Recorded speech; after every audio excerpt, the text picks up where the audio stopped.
চাবুৱা সমষ্টিত বিশেষকৈ আমাৰ পুৰা দিনজান ৰহমৰীয়া বা আমাৰ বালিজান এই গোটেই সেক্টৰটোত যিখিনি গৰাখহনীয়াৰ সমস্যা হৈ আছে তাক মই আজি পৰ্যবেক্ষণ কৰিলোঁ।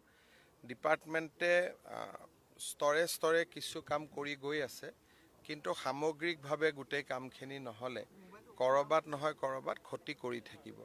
বিষয়টো মই আজি অলপ বুজিছোঁ, প্ৰথমবাৰ নিজে চাইছোঁ আৰু দুই এদিনতে মই গুৱাহাটীত IITৰ প্ৰফেচাৰসকলক লৈ মিটিং এখনো কৰিম আৰু কেনেকৈ এই জেগাখিনি আমি প্ৰটেকশ্যন কৰিব পাৰোঁ তাৰ বাবে আমি চেষ্টা চলাম। ইতিমধ্যে ডিপাৰ্টমেণ্টে প্ৰায় 90 কোটি টকাৰ এখন আঁচনি প্ৰস্তুত কৰিছে।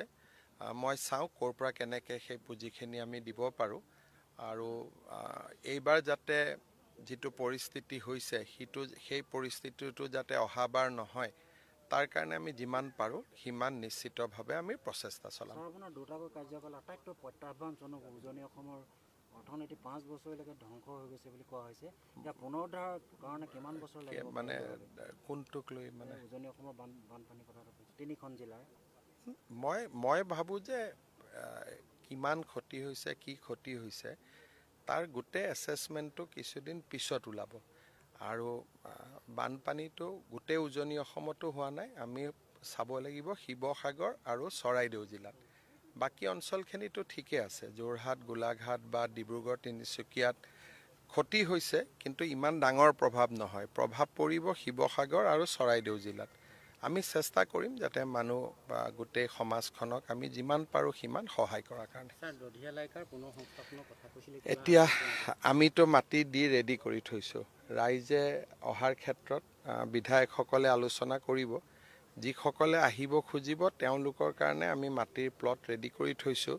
ঘৰৰ কাৰণে হয়তো কিবা এটা সাহায্য দিব লাগিব, আমি তাৰ বাবেও বিবেচনা কৰিম। চাওক, ব্ৰহ্মপুত্ৰৰ খহনীয়াটোতো আমি সকলোৱে জানো, ই বহুত ডেঞ্জাৰাছ আৰু প্ৰলয়ংকাৰী। কোনোবা জেগাত প্ৰটেকশ্যন কৰিলে নতুন এটা জেগাত খুন্দা মাৰি দিয়ে, গতিকে ই এটা সমস্যা আমাৰ বহুত ডাঙৰ, আমি যুঁজি থাকিব লাগিব। কাম হ'ব, বিনোদে কৰি আছে।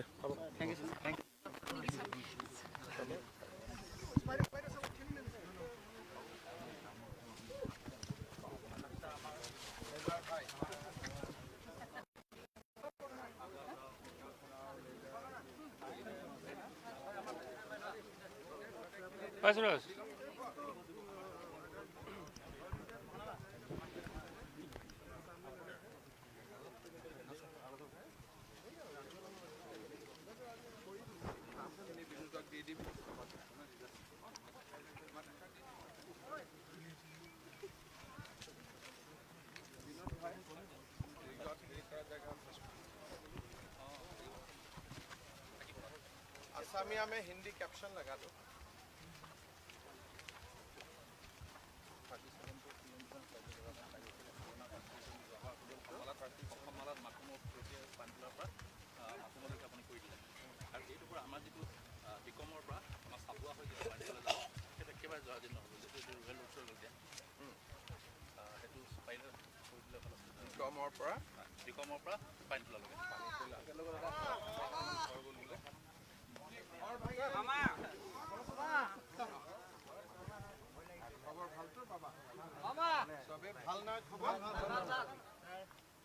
দাবী হল বালিজান অন্তৰ্গত 6 নং 6 মূল বিনোদ ভাই, শিৱ মন্দিৰ এটা মই দিছোঁ আৰু ভালকৈ ইহঁতক কৰি দিবা। ৰাস্তা ঘাটখিনিতো তুমি কৰিবাই।